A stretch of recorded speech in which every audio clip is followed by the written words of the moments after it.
All right, this segment of our show is brought to you by the Topoco Lodge. Whatever type of getaway you're looking for, adventure or sanctuary, you can find it on the 120-acre mountain and river property of the Topoco Lodge. Suites and rooms available inside the lodge right beside the rushing Chioa River. I mean, literally, if you're like me, if you sleep with one of those noise machines, you don't need it up there. You've got the rushing river right beside the bed. It sounds like it is right beneath the bed. Private cabins available as well. Check out Topoco.com or their Facebook page. You'll be very impressed. It's a great place. It really is a terrific place. They've put so much time, energy, love, and money into the Topoco Lodge, rebuilding this historic site from when it was originally built, I believe, in the 30s. It's fantastic. Get up there and check it out. Topoco.com to learn more. All right. Multiple reports came out this week saying that a Thursday conference call between the SEC office and the SEC's head football coaches got heated. And it got heated over the decisions made on the scheduling front last week, the two new teams that were added for everybody. ESPN said, quote, half of the league coaches expressed either on the call or to ESPN privately their frustration and or anger over how the two additional conference games were chosen, with multiple coaches telling ESPN that the SEC was leaving itself open to the criticism of the whole process appearing corrupt. Interesting choice of word. I don't know about corrupt. But it's obvious what the league did. We talked about it last week. The Big Ten, who's now put their season on hold, they'd done it a week prior. They took care of Ohio State and Penn State, their two best chances to get to the playoffs. They said, don't give them anybody good from the West. The SEC looked at this and said, who are our best chances of making that playoff and getting the money? Let's not have them play each other. I get that coaches would be upset because no fans are going to forgive them. Loss is a loss. Bad year is a bad year. But should they really be surprised? I mean, in this year that the league isn't going to try and monkey with the schedule to help themselves get more money? Is anybody shocked here that the coaches were mad in the first place? No, I'm not shocked. Coaches had to look for reasons to get mad. Michael Jordan looked for reasons to get mad when he was playing basketball. Yeah, I'm not surprised at all with the coaches getting upset, and I'm sure Sam Pittman and Eli Drinkwitz were right at the head of the table with that concern. One of the things I thought the SEC should have done, though, and this might not have quelled it at all, okay, I get that, but just come out and say this was our philosophy, this was our formula, this is why we did it. Just say something.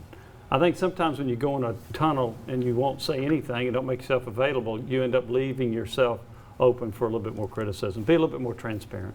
Well, and they said we had a formula that we used, and now the coaches are saying, okay, show us the formula. Yeah. What was it? And they haven't. Are you Wasn't surprised that that why the the coaches went off? That's why the call became so contentious, correct? Somebody was like, hey, just enlighten us here. What was the criteria? How did you go about coming up with this? You said you had a formula after you initially thought it was just going to be the next two up in the rotation. And then there was a lot of pushback on that, correct? So it's just like, what was the criteria? We don't want to share that. Well, of course you're going to leave yourself open, especially the way the schedule looks. Yeah, and the interesting thing we talked about last week on the show, if you look at it, and the league office said this as they released those two games, they said look at the whole schedule. Mm-hmm. And you do that, and a team like Tennessee where you go, oh, we got Auburn and Texas A&M, you look at the whole schedule just based on last year's wins inside the league, Tennessee's got one of the easiest schedules. Their schedule is easier than Alabama's. Basically just because it's East versus West.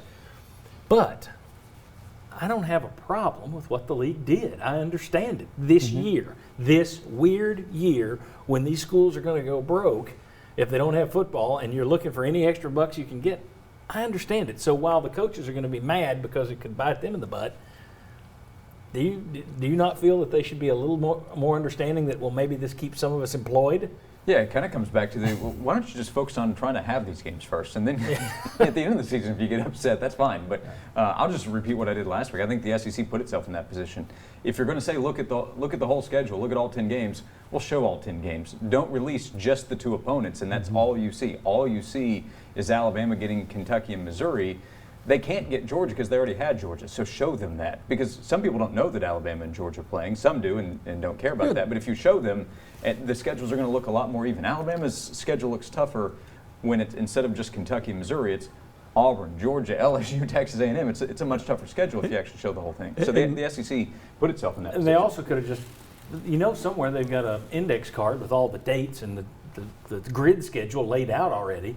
They could have put that out as well, because one thing we don't know is somebody going to get a stretch of 4 monster games and somebody else is going to get, if you've got 4 tough games, but they're spread out evenly, okay, it's not as tough. I think they'd have been better off just releasing as much as they have. Yeah. I just think Arkansas should feel it was a compliment because they said you're good enough to handle this schedule. You're Yeah, good even enough though to you've handle lost Florida, 19 Georgia. straight conference games in Arkansas. I thought they missed a golden opportunity for Tennessee and Ole Miss to play. I mean, Auburn's fine, Texas A&M, but you could have had Tennessee and Ole Miss. Doesn't that show a sense of humor as a conference office to put those 2 teams on the field? Put Kiffin back here in Knoxville. Yes. Although, I think Tennessee fans, if they're going to get Kiffin in Knoxville, they want to be able to be in attendance when they get it. That'll be the one game where they let 50% They'd be go. tailgating at that game. Yeah, exactly. All right. When we come back, let's turn our attention to basketball, where the Vols just landed one of the most highly rated recruits in school history. We'll talk about Kennedy Chandler next, and we'll continue on through basketball, the chances of basketball season. And then we got a tough question for you a little bit later at the end of the show. Come on back on the Sports Center.